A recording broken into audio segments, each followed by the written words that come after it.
আলমারির চাবিটা ড্রেসিং টেবিলের ওপর রেখে অনন্যা দেবী তার সদ্য বিবাহিত ছেলে অয়ন আর বৌমা পারমিতাকে ডেকে পাঠালেন। পারমিতা ঘরে ঢুকতেই অনন্যা দেবী চাবিটা তার হাতে গুজে দিয়ে মৃদু হেসে বললেন, আজ থেকে এই চাবি তোমার পারমিতা। সংসারের চাল ডাল থেকে শুরু করে আলমারির লকার সবকিছুর দায়িত্ব আজ থেকে তোমার। পারমিতা একটু অবাক হলো। বিয়ের পর মাত্র 1 সপ্তাহ কেটেছে।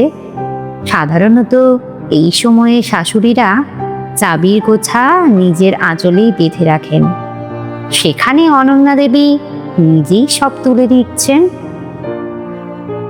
পারমিতা বিনীতভাবে বলল, মা, আমি তো এই সংসারের নিয়মকানুন এখনো সব ভালো করে জানি না, আপনি রাখুন না চাবিটা।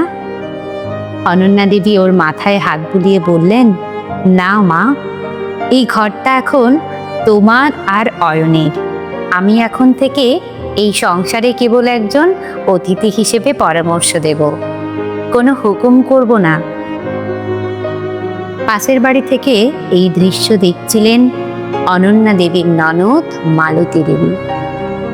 পারমিতা চা করতে রান্নাঘরে যেতেই মালতী দেবী ফিসফিস করে অনন্যা দেবীকে বললেন, কি রে অনু, নিজের পায়ে নিজেই কুড়ুল মারলি? বিয়ের 1 সপ্তাহ যেতে না যেতেই সংসারের সব চাবিকাঠি বৌমার হাতে তুলে দিলি। শেষে কি বুড়ো বয়সে নিজের বাড়িতেই পরবাসী হতে চাস? বৌমাকে নিজের মেয়ের মতো ভালোবেসে আগলাবি, তা না করে প্রথম থেকেই তাকে আলাদা মালকিন বানিয়ে দিলি। অনন্যা দেবী শান্ত গলায় হাসলেন, তারপর বললেন, ঠাকুরজি, ভুলটা আমরা এখানেই করি। বৌমাকে ঘরে এনেই আমরা বলতে শুরু করি, আজ থেকে তুমি আমার নিজের মেয়ে। কিন্তু সত্যিই কি আমরা তাকে নিজের মেয়ের মতো স্থান দিতে পারি? আমার মেয়ে যদি সকাল 10টায় ঘুম থেকে ওঠে, আমি আদর করে বলি, আহা, খাটুনি গেছে, ঘুমক। কিন্তু বৌমা একদিন 7:30টায় উঠলে আমাদের মন খুঁতখুত করে না? মেয়ে কোনো ভুল করলে আমরা হেসে উড়িয়ে দিই, আর বৌমা ভুল করলে অবচেতনভাবেই তাকে বাপের বাড়ির শিক্ষার দিকে আঙুল তুলি। মালতী দেবী হাঁ করে শুনতে লাগলেন। অনন্যা দেবী বলতে থাকলেন, পারমিতার একটা নিজের মা আছে, যিনি তাকে 25 বছর ধরে তিল করে বড় করেছেন। আমি এক মুহূর্তে সেই মায়ের জায়গা কেড়ে নিতে পারবো না। সেটা পারমিতার মায়ের প্রতিও অন্যায় হবে। তাই আমি ওর মা হওয়ার মিথ্যা অভিনয় করতে চাই না। আমি ওর শাশুড়ি মা হয়েই থাকতে চাই। একজন শাশুড়ি যে তার বৌমার অধিকার আর স্বাধীনতার সীমানাটা বোঝে।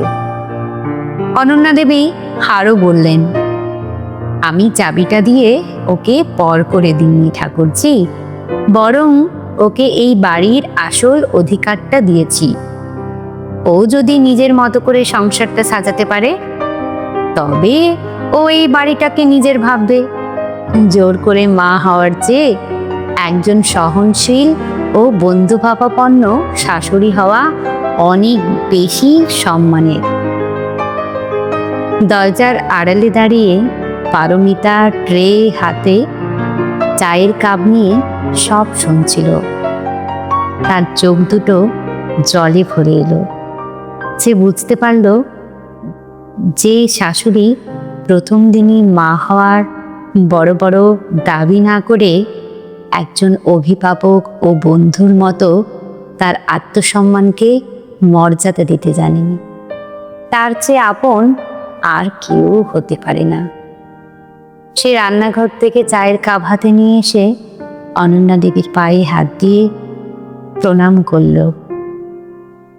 আজ আর কোনো আড়ষ্টতা রইল না।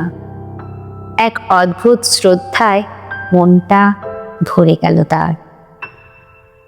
আসলে সম্পর্কের মধুরতা জোর করে কোনো নাম বা পদবি চাপিয়ে দেওয়ার থাকে না, বরং একে অপরের অধিকার, স্বাধীনতা এবং আত্মসম্মানকে মর্যাদা দেওয়ার মধ্যেই একটি সুন্দর ও দীর্ঘস্থায়ী সম্পর্কের ভিত তৈরি করে।